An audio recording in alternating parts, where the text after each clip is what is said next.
Hi అండి, welcome back to my channel. ఇంకా Aditya ఆనందికి birthday gift ఇవ్వాలి అని చెప్పేసి ఆనంది చిన్నప్పుడు వాళ్ళ అమ్మ నాన్నతో కలిసి దిగినటువంటి ఫోటో ఒకటి ఉంటే పెద్ద ఫ్రేమ్ చేపిస్తాడు కదా ఆదిత్య. ఇంకా బర్త్డే అప్పుడు కేక్ కట్ చేపిపోతూ ఉంటే ఈలోపే నేను ఇలా ఫోటో ఫ్రేమ్ తీసుకొని వచ్చాను, ఆనంది వాళ్ళ అమ్మ నాన్నని ఆనందికి గిఫ్ట్గా ఇవ్వాలనుకుంటున్నాను, కాబట్టి ఇప్పుడు ఇక్కడ ఉన్నటువంటి ఇంపార్టెంట్ అయిన గెస్ట్ ద్వారా ఇది ఓపెన్ చేపియాలనుకుంటున్నాను అని చెప్పేసి జ్యోతి గారి పేరు అనౌన్స్ చేస్తారు కదా. అప్పుడు జ్యోతి గారు ఏంటి నేనా అనగానే మీరే అత్తయ్య గారు అని చెప్పేసి జ్యోతి గారి చేతుల మీదుగా ఆ ఫోటో ఫ్రేమ్ ఓపెన్ చేపిస్తారు. తీరా చూస్తే ఆ ఫోటోలో ఆనంది పక్కన వాళ్ళ అమ్మ నాన్న అంటే జ్యోతి గారు సూర్య ఉంటారు కదా. ఇంకా జ్యోతి ఆశ్చర్యపోతుందన్నమాట, అదేంటి ఆనంది వాళ్ళ అమ్మ నాన్నని చూపిస్తాను అని చెప్పేసి ఆనంది పక్కన మా ఇద్దరు ఫోటోలు ఉన్నాయేంటి ఆదిత్య అనేసి అనగానే, అవును అత్తయ్య గారు మీరు ఆనంది వాళ్ళ అమ్మా నాన్న అనేసి అనగానే, అదేంటి మేము జీవన వాళ్ళ అమ్మా నాన్నం కదా, మరి ఆనందికి అమ్మా నాన్న అంటావేంటి ఆదిత్య అనేసి అనగానే అప్పుడే సునంద అడుగుతూ ఉంటుంది, అదేంట్రా ఆదిత్య ఏంటేంటో మాట్లాడుతున్నావేంట్రా, అసలు ఆ ఫోటో ఫ్రేమ్ ఏంటరా, సూర్య గారు జ్యోతి వచ్చి జీవన వాళ్ళ అమ్మా నాన్న అయితే ఆనందికి అమ్మా నాన్న అంటావేంట్రా ఆదిత్య అనేసి అనగానే, అవునమ్మా నేను చెప్పేది నిజం అని చెప్పేసి ఆదిత్య వాళ్ళ అమ్మతోటి చెప్తూ ఉంటే, ఈ నిజం నీకు ఎవరు చెప్పారు, అసలు నీకు ఎలా తెలుసు, నువ్వు అసలు సాక్ష్యం ఏంటి అనేసి జ్యోతి గారు అడుగుతూ ఉంటే, ఇవన్నీ నాకు చెప్పింది కర్పకం అనేసి పేరు చెప్పగానే, ఏంటి కర్పకం నీకు తెలుసా అనేసి సూర్యబాబు అడుగుతూ ఉంటాడనమాట. ఇంకా అప్పుడే ఆదిత్య అంటూ ఉంటాడు, అవును మామయ్య గారు నన్ను కర్పకం కలిసింది, ఒకసారి ఒంట్లో బాగోక రోడ్డు మీద తిరుగుతూ ఉంటే పడిపోతే మేము హాస్పిటల్లో జాయిన్ చేయించాం, అప్పుడే తను మాకంతా నిజం చెప్పింది, ఏంటంటే ఆనందిని చిన్నప్పుడు మీ ఇంట్లో నుంచి తీసుకొని వెళ్ళిపోయిందంట కదా, 4 సంవత్సరాల పాపప్పుడు ఎక్కడో కొన్ని రోజులు పెంచిన తర్వాత ఆనంది ఆవిడ దగ్గర నుంచి తప్పించుకొని వేరే ప్లేస్కి వెళ్ళిందంట, ఇప్పుడు మీ దగ్గర జీవనాగా పెరుగుతున్నటువంటి అమ్మాయి ఆనందికి పరిచయం అవ్వటము, ఇంకా ఆ అమ్మాయిని మీ ఇంట్లోకి జీవనాలాగా పంపించటము జరిగిందంట. ఇప్పుడు కర్పకానికి ఆ విషయం తెలియదంట, ఏంటంటే మీ ఆవిడ దగ్గర నుంచి తప్పించుకొని వచ్చిన అమ్మాయి మీ దగ్గర జీవనాలాగా ఉంటుందని అనుకుందంటే తప్ప ఆనందిలాగా పెరుగుతుందన్న విషయం తనకు అస్సలు తెలియదంట. ఆ రోజు తెలవటము మాకంతా నిజం చెప్పటం జరిగింది, ఆవిడ నిజం చెప్పి ఇంకా నాకు కనపడకుండా వెళ్ళిపోయింది అత్తయ్య గారు, మొత్తానికి ఈ నిజమంతా కూడా నాకు కర్పకమే చెప్పింది అనేసి నిజమంతా కూడా జ్యోతి గారికి సూర్య గారికి చెప్తూ ఉంటాడనమాట ఆదిత్య.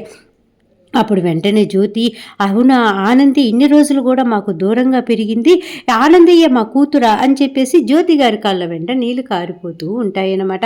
అప్పుడే ఇంకా సునంద వాళ్ళ ఆయన గారు అంటూ ఉంటారు, చెప్పానా సునంద నీకు ఎప్పటి నుంచో కూడా ఆనందికి అచ్చం జ్యోతి లక్షణాలు చాలా ఉన్నాయి అని చెప్పానా, అదిగో నేను అన్నట్టుగానే ఆనందియే వాళ్ళ కూతురంట అని చెప్పేసి సంతోషపడిపోతూ ఉంటారు సునంద వాళ్ళ హస్బెండ్. ఇంకా అప్పుడే జీవన అంటూ ఉంటుంది, అదేంటి మామయ్య గారు మీరు అలా మాట్లాడుతారు, మా అమ్మ లక్షణాలు కొన్ని ఆనందిలో ఉండవచ్చేమో కానీ అంత మాత్రాన ఆనందికి మా అమ్మ ఎలా అయిపోతుంది అని చెప్పేసి జీవన గట్టిగా అరవటం స్టార్ట్ చేసేస్తుంది అనమాట. అప్పుడే ఆదిత్య అంటూ ఉంటాడు, జీవన నీకు అన్నీ తెలుసో తెలీదు నాకు తెలియదు, కాకపోతే ఇప్పుడు ఆనంది నోటి వెంట నిజం చెప్పిస్తాను విను అని చెప్పేసి ఇంకా సూర్య గట్టిగా, ఆనంది ఇప్పటికైనా నువ్వు నిజం చెప్పు, నువ్వు ఎంతో దైవంగా భావిస్తున్నటువంటి నీ శివయ్య ఉన్నాడు కదా, నువ్వు ప్రాణంగా భావిస్తూ ఉంటావు కదా, శివయ్య మీద ఎప్పుడు ఒట్టేసి నువ్వు అబద్ధమే చెప్పవు, కాబట్టి శివయ్య మీద ఒట్టేసి నువ్వంతా నిజమే చెప్పు, ఇంకా నువ్వు చెప్పాల్సిన టైం దగ్గరికి వచ్చేసింది, నిజం చెప్పు అని చెప్పేసి ఆదిత్య ఆనందిని ఫోర్స్ చేస్తూ ఉంటే ఇంకా ఆనంది చెప్తూ ఉంటుంది, నేను చిన్నప్పుడు ఇంట్లో నుంచి వెళ్ళిపోయినప్పటి నుంచి కూడా నాకు తినటానికైనా ఉండటానికైనా అన్నిటికీ కూడా హెల్ప్ చేసినటువంటి నా శివయ్య నా దైవం మీద ఒట్టేసి చెప్తున్నాను, ఆదిత్య గారు చెప్పిందంట నిజమే అనేసి ఆనంది చెప్పేస్తుంది అనమాట. ఇంకా అందరి కళ్ళల్లో ఆశ్చర్యము ఇంకా అలాగే వచ్చేసేపాటికి భయపడే వాళ్ళు భయపడుతూ ఉంటారు, సంతోషపడిపోయే వాళ్ళు సంతోషపడిపోతూ ఉంటారనమాట. అప్పుడే పద్మం అంటూ ఉంటుందన్నమాట, అమ్మా నిజం చెప్పు తల్లి, నువ్వు నిజం చెప్పు, నువ్వు నిజం చెప్పటం వల్ల కొందరి నోర్లు మూతపడతాయి, కొందరిని కాలి కింద భూమి కదిలిపోతుంది, నువ్వు చెప్పే నిజం అలా ఉండాలి తల్లి, నువ్వు నిజం చెప్పు అంటూ ఉంటే, నేను నిజంగానే చెప్తున్నానమ్మా జ్యోతమ్మ సూర్యబాబు నా కన్న తల్లిదండ్రులు, ఆదిత్య బాబు చెప్పింది నిజమే అనేసి ఇంకా తేల్చి చెప్పేస్తుంది అనమాట. ఇంకా ఆనంది శివయ్య మీద ఉట్టేసింది అంటే ఇంకా అస్సలు అబద్ధం చెప్పదు కదా, అంతా నిజమే చెప్తుంది కదా, కాబట్టి అందరూ కూడా ఇంకా సంతోషంతో మామూలుగా ఉండదు వ్యవహారం. ఇంకా అప్పటికి జీవన అలాగే జీవన వాళ్ళ పెద్దమ్మ అందరూ బాధపడేవాళ్ళు బాధపడుతూ ఉంటారు. ఇంకో పక్క సీను అలేఖ్య బిత్రపై చూస్తూ ఉంటారు. ఇంక వెంటనే జ్యోతమ్మ ఆనంది దగ్గరికొచ్చి, "ఆనంది నువ్వు మా కూతురువా? ఇన్ని రోజులు మాకెందుకు చెప్పలేదమ్మా ఈ నిజం" అంటూ ఉంటే, ఇంకా తను చిన్నప్పుడు జరిగిన విషయాలన్నీ కూడా జ్యోతి గారికి, సూర్యబాబుకి చెప్తూ ఉంటుందన్నమాట. ఇంకా అందరూ సంతోషంతోటి చక్కగా హ్యాపీగా ఫీల్ అయిపోతూ ఉంటారు. ఇంకా అప్పుడే ఆదిత్య అంటూ ఉంటాడు, "ఇన్ని రోజులు కూడా నువ్వు జ్యోతమ్మ, జ్యోతమ్మ అని పిలిచేవాడివి కదా! ఇప్పుడు అమ్మ అని నోటారా పిలువు. నీ మనసులో ఉన్న బాధనంతను కూడా తొలగించుకో ఆనంది. పిలువు అమ్మ" అనేసి అనగానే, "అమ్మ" అనేసి జ్యోతమ్మని పిలవటము, జ్యోతమ్మ "అమ్మ ఆనంది" అనేసి ఇద్దరు గట్టిగా హగ్ చేసుకోవటము. ఈలోపే సూర్యబాబు రావటము, "నాన్న" అని చెప్పేసి సూర్యబాబును కూడా గట్టిగా పట్టుకొని ఏడుస్తూ ఉంటుందన్నమాట. ఇంకా ఆనందిని అలా సంతోషంగా చూసి ఇంకా జ్యోతి, సూర్యబాబు చాలా చాలా హ్యాపీగా ఫీల్ అయిపోతూ ఉంటారు. ఇంకో పక్క సునంద వాళ్ళ ఆయన కూడా, "చూసావా నేను చెప్పిందే నిజమయ్యింది" అనేసి అందరూ కూడా హ్యాపీగా ఫీల్ అయిపోతూ ఉంటే, ఆదిత్య అప్పుడే కలలో నుంచి మెలకువలోకి వస్తాడనమాట. అంటే ఆదిత్య నిలబడే కలగంటూ ఉన్నాడు. ఈ నిజం ఇప్పుడు నేను చెప్పబోతున్నాను. ఇంకా జ్యోతత్తయ్య, సూర్యమామయ్య ఎంత హ్యాపీగా ఫీల్ అవుతాడో ఆనంది కూడా అంతే హ్యాపీగా ఫీల్ అవుతుంది. వాళ్ళ అమ్మ నాన్నని ఇస్తున్నాను కదా అనేసి ఆదిత్య అప్పుడే అలాగ నిద్రలో నుంచి లేచినట్టుగా మెలకువలో నుంచి, గతంలో నుంచి మెలకువలోకి వస్తాడనమాట. మొత్తానికి ఇలా జరుగుతూ ఉంటుంది కదా.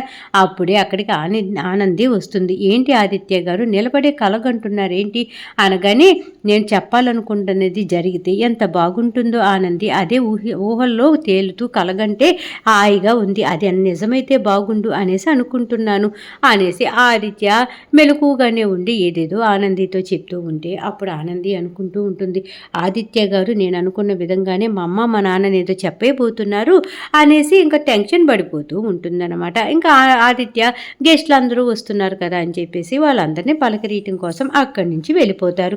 ఆనంది అక్కడే నిలబడి ఆలోచిస్తూ ఉంటే అప్పుడే అక్కడికి పద్మమ్మ, సింహాద్రి వస్తారన్నమాట.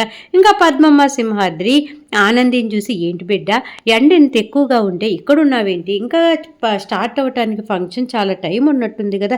ఈలోపు లోపలికి వెళ్ళి కూర్చో తల్లి" అనేసి అంటూ ఉంటే, "ఏం వద్దమ్మా, చాలామంది గెస్ట్లు వస్తున్నారు కదా, వాళ్ళని పలకరిస్తూ ఇక్కడే ఉంటాను" అని చెప్పేసి ఆనంది ఇంకా బయటికి కొంచెం ముందుకు వెళ్ళిపోతుందన్నమాట.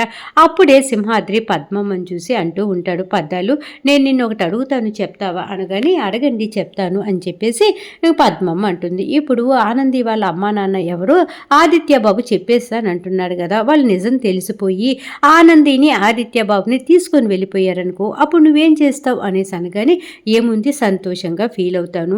ఇంకా ఎలాగో ఆదిత్య బాబు ఇక్కడే ఉంటాడు, ఆదిత్య ఎక్కడుంటే ఆనంది అక్కడే ఉంటుంది కాబట్టి నేను చక్కగా రోజొచ్చి చూసుకొని వెళ్తాను" అనేసి పద్మమ్మ చెప్తూ ఉంటే, "అలా కాదు, ఒకవేళ వాళ్ళది వేరే ఊరనుకో, ఆదిత్య బాబుని ఆనందిని తీసుకొని వెళ్ళిపోతే" అనేసి సింహాద్రి అడుగుతూ ఉంటే, "సునంద గారు ఆదిత్య బాబుని అస్సలు పంపిరు కదా, కాబట్టి ఆ ఆలోచనే అవసరం లేదయ్యా" అనేసి పద్మమ్మ సింహాద్రికి చెప్తూ ఉంటే, "అదిగో అలా కాదు, అసలు వాళ్ళు ఇల్లరికని తీసుకొని వెళ్ళాలి" అని చెప్పేసి ఆదిత్య బాబుని తీసుకొని వెళ్తే అనగానే, వాళ్ళని ఎలాగలా బతిమలాడి కాళ్ళు పట్టుకొనైనా సరే నేను ఆనందిని చూడకుండా ఉండలేను, కాబట్టి మీ ఇంట్లో పనిదానిలాగైనా నాకు కొంచెం ప్లేస్ ఇవ్వమని చెప్పేసి పనిదానిలాగైనా సరే ఆ ఇంట్లో చేరి నా బిడ్డను చూసుకుంటూ ఉంటానయ్యా అని చెప్పేసి చాలా చాలా బాధపడుతూ చెప్తూ ఉంటుంది పద్మమ్మ సింహాద్రితోటి.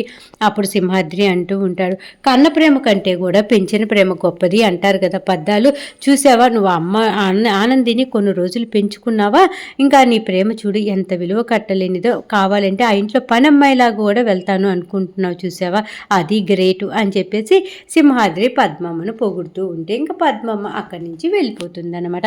ఇంకెక్కడ ఇలా జరుగుతూ ఉంటే అలేఖ్య, అలాగే వచ్చేసేపాటికి జీవన, ఇంకా జీవన వాళ్ళ పెద్దమ్మ ముగ్గురు ఒక ప్లేస్లో కూర్చొని ఉంటారనమాట. ఇంకా అప్పుడే అలేఖ్య అక్కడే తిరుగుతున్నటువంటి సీనుని పిలుస్తుంది. "సీను ఒకసారి ఇటు రావా" అనగానే, "చెప్పు చిలకమ్మ" అనుకుంటూ సీను వస్తాడనమాట అలేఖ్య దగ్గరికి. "నాకు ఒక కూల్ డ్రింక్ తెచ్చివా" అనేసి అనగానే, సీను "సరే చిలకమ్మ తెచ్చిస్తాను" అనేసి ఒక కూల్ డ్రింక్ తీసుకుని అలేఖ్య చేతికి ఇస్తాడు. అప్పుడు వెంటనే అక్కడే ఉన్నటువంటి జీవన వాళ్ళ పెద్దమ్మ ఇద్దరు కూడా సీనుని ఆ గెటప్లో చూసి, "అంటే అంటే సూటు బూటు వేసుకొని వస్తాడు కదా, సూర్యబాబు కొనిచ్చింది అది వేసుకొని వస్తాడు కదా. అబ్బో సీను ఇవాళ చాలా అందంగా ఉన్నాడు అలేఖ్య, చెప్పాలంటే నీకంటే కూడా సీనుయే బాగున్నాడు అనేసి ఇంకా జీవన వాళ్ళ పెద్దమ్మ చెప్తూ ఉంటారనమాట. ఇంకా సీను ఆ కూల్ డ్రింక్ ఇచ్చి అక్కడి నుంచి వెళ్ళిపోయిన వెంటనే అలేఖ్య ఆ కొంచెం కూల్ డ్రింక్ తాగి అక్కడే ఉన్నటువంటి ఆదిత్య దగ్గరికి వెళ్తుందన్నమాట. ఏంటి కొంచెం ఎంగిల్ చేసింది, ఆ కూల్ డ్రింక్ తీసుకొని బావగారి దగ్గరికి వెళ్తుంది, ఇప్పుడు ఏం చేస్తుంది అనేసి జీవన అలాగే ఓ కళ్ళు మిటకరిచ్చి మరీ చూస్తూ ఉంటుందన్నమాట.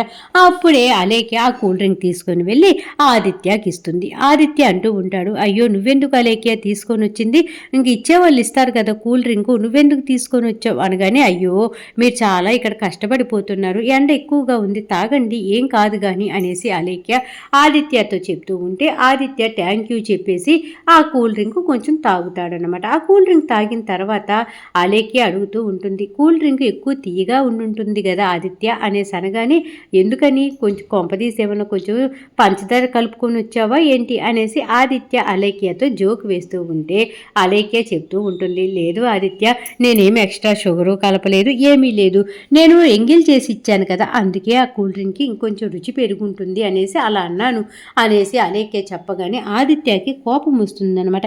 ఏంటి అలేఖ్య నువ్వు చేసే పని పిచ్చి పిచ్చిగా ఉందా, తప్పు కదా, నీ ఎంగిల్ నాకివ్వటం ఏంటి, నేను అది తాగటం ఏంటి, చా అనుకుంటుంటేనే చిరాగ్గా ఉంది, అసలు నువ్వు చేసే మాటల్లో ప్రవర్తనలో ఏమన్నా అసలు ఉందా, న్యాయం ఉందా, ఏంటి నువ్వు ఇలా తాగి కూల్ డ్రింక్ తాగి ఆ ఎంగిల్ కూల్ డ్రింక్ నాకు ఇస్తావా, ఇదిగో నీ కూల్ డ్రింక్ నువ్వు తీసుకో అని చెప్పేసి ఇంకా ఆదిత్య తాగినటువంటి ఆ కూల్ డ్రింక్ అలేఖ్య చేతికి ఇచ్చేస్తాడనమాట.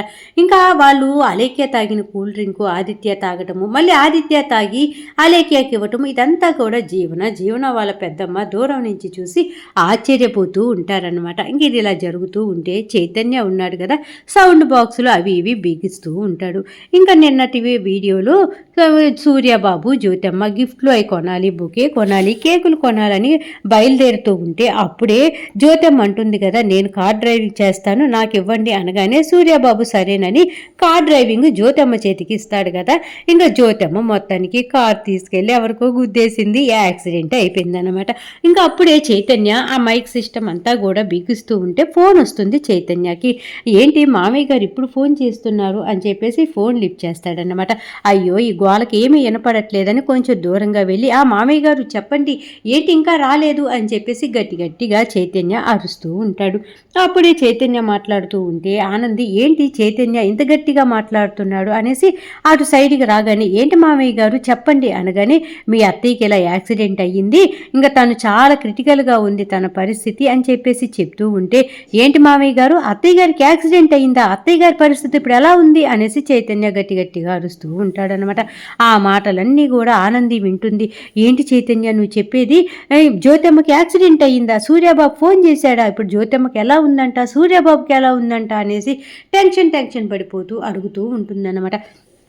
అప్పుడే చైతన్య చెప్తూ ఉంటాడు, ఆ వదిన ఎవరికి చెప్పొద్దని చెప్పాడు మామయ్య, అత్తయ్య పరిస్థితి మటుకు కొంచెం చాలా క్రిటికల్గా ఉందంట, అత్తయ్యనంట కార్ డ్రైవ్ చేస్తుంది, అత్తయ్యకి బాగా దెబ్బలు తగిలినాయి అంట, మామయ్యకి కొంచెం లైట్గా తగిలినాయి అంట, ఈ విషయం ఎవరికీ చెప్పొద్దు, ఎందుకంటే ఈ విషయం అక్కడ అందరికీ తెలిస్తే పార్టీ ఆగిపోతుంది, ఇంకా మంచిగా సంతోషంగా ఉండాల్సిన ఇంట్లో బాధలే వస్తాయని చేసి చెప్పొద్దన్నాడు అనగానే, చైతన్య ఇక్కడ ఎలాగలను మేనేజ్ చేయవా, అక్కడ అమ్మకి నాన్నకి ఎలా ఉందో నేను గబగబా వెళ్తాను అని చెప్పేసి ఆనంది ఏడుస్తూ హాస్పిటల్ దగ్గరికి వస్తుందన్నమాట. ఇంకా ఆనంది హాస్పిటల్కి వచ్చేసేపాటికి సూర్యబాబు టెన్షన్ పడిపోతూ అక్కడే ఉన్నటువంటి డాక్టర్లతోటి నర్సులతోటి మాట్లాడుతూ ఆనంది వచ్చిన సంగతి చూసుకోడన్నమాట. ఇంకా ఆనంది వెంటనే సూర్యబాబు అని చెప్పేసి పిలుస్తూ ఉన్నా సూర్యబాబు పట్టించుకోకుండా డాక్టర్లతోటి లోపలికి వెళ్ళిపోతాడు. ఇంకా ఆనంది అక్కడే ఉన్నటువంటి ఐసీయూలో ఉన్నటువంటి జ్యోతమ్మని చూసి, అమ్మ ఈ నిజం చెప్పాలి అనేసి అనుకుంటేనే నీకు ఇలా యాక్సిడెంట్ అయ్యి నీ ప్రాణాల మీదకి వచ్చింది కదా, అదే ఇప్పుడు నిజం చెప్పేస్తే అసలు నువ్వు బతుకువోనమ్మా, అందుకే ఈ నిజం నేను చెప్పాలని అనుకోవట్లేదు, నువ్వు నా అమ్మవి అని చెప్పి నేనే నీ కూతుర్ని అన్న నిజం కూడా నేను చిన్నప్పటి నుంచే అందుకే దాచానమ్మా, ఇప్పుడు ఆదిత్య బాబు ఈ నిజం చెప్పాలి అనేసి అనుకుంటేనే నీకు ఎంత ఘోరం జరిగింది కదా, ఆ విషయం చెప్పేస్తే ఇంకా నీకు ఎంత ఘోరం జరుగుతుందోనమ్మా అని చెప్పేసి ఆదిత్య బాబు చెప్తాను అంటుంటే ఆపకుండా నేను ఎంత తప్పు చేశానమ్మా, ఇవాళ నువ్వు మాకు దక్కువో అమ్మా అనేసి ఇంకా చాలా బాధపడుతూ ఏడుస్తూ అక్కడే అక్కడే కుప్పగూలిపోతూ, శివయ్య మా అమ్మని ఎలాగైనా కాపాడు, నేను తెలిసి తెలియక తప్పు చేస్తుంటే నన్ను క్షమించు, ఈ నిజం ఎప్పటికీ నేను బయటికి చెప్పను, నా మాట మీద నమ్మకం ఉంచు శివయ్య, మా అమ్మకి ఎటువంటి చెడు జరగకుండా మా అమ్మ కోలుకునేటట్టు చూడు అనేసి అక్కడే కూర్చుండిపోయి చిన్నప్పుడు జరిగినటువంటి సంఘటనలన్నీ తలుచుకొని బోరున ఏడుస్తూ ఉంటుందన్నమాట. ఇంకో పక్క చైతన్య పాపం టెన్షన్ పడిపోతూ అటు ఇటు గరా తిరుగుతూ ఉంటాడు. వదిన హాస్పిటల్కి వెళ్ళిందో లేదు, వదిన ఏంటి ఇంకా ఫోన్ చేయలేదు, అత్తయ్యకి ఎలా ఉందో ఏంటో, మామయ్య ఏమో ఈ విషయం ఇంట్లో ఎవరికీ చెప్పొద్దన్నాడు, మా అత్తయ్యకి ఎలా ఉందో ఏమో, అక్కడ ఎలా టెన్షన్ పడుతున్నారో ఏంటో, ఇప్పుడు నేను ఈ విషయం ఇంట్లో వాళ్ళకి చెప్పాలా లేదా అనేసి చైతన్య సతమతమైపోతూ అటు ఇటు తిరుగుతూ ఉంటే అప్పుడే అక్కడికి ఆదిత్య వస్తాడు. ఆదిత్య వచ్చి ఒక్కసారి చైతన్య వెనకాల భుజం మీద ఇలా చేయి వేస్తాడనమాట. వెంటనే చైతన్యకి కొంచెం భయం అనిపిస్తుంది. నేను మాట్లాడుకున్న మాటలన్నీ కూడా ఎవరన్నా విన్నారా, వినేసి నన్ను అడగటం కోసం నా మీద ఇలా చేయి వేశారా, ఇంతకు నా భుజం మీద చేయి వేసింది ఎవరు అనేసి చైతన్య కొంచెం వెనక్కి తిరిగి చూడగానే ఆదిత్య వేసుంటాడనమాట. ఏంటన్నయ్యా అనగానే, ఏంటి చైతన్య, ఏంటి టెన్షన్గా ఉన్నావు, అక్కడ చూస్తే మీ వదిన కూడా చాలా టెన్షన్గా ఉంది, కనపడట్లేదు, ఏమైంది చైతన్య అనేసి అడుగుతూ ఉంటే, ఏం లేదన్నయ్య అని చెప్పేసి చెప్తూ ఉంటాడు చైతన్య. అలా చెప్తూ ఉంటే ఆదిత్యకి చైతన్యకి మధ్య మాటలు అలా జరుగుతూ ఉంటే ఈరోజు ఎపిసోడ్ ఈ విధంగా అయిపోయిందనమాట. మొత్తానికి అరుణ సీరియల్ బాగుంది, చక్కగా ఉంది, అర్థమైంది అనుకుంటే మర్చిపోకుండా నా ఛానల్ని లైక్ చేయండి, షేర్ చేయండి, సబ్స్క్రైబ్ చేసుకోండి. అలాగే కింద బెల్ సింబల్ ఉంటుంది కదా, దాన్ని గట్టిగా ఒక్క బాదేసేయండి. ఇంకా రేపు రాబోయే ఎపిసోడ్లో మళ్ళీ కలుద్దాం. అంతవరకు ఉంటా మరి, బాయ్.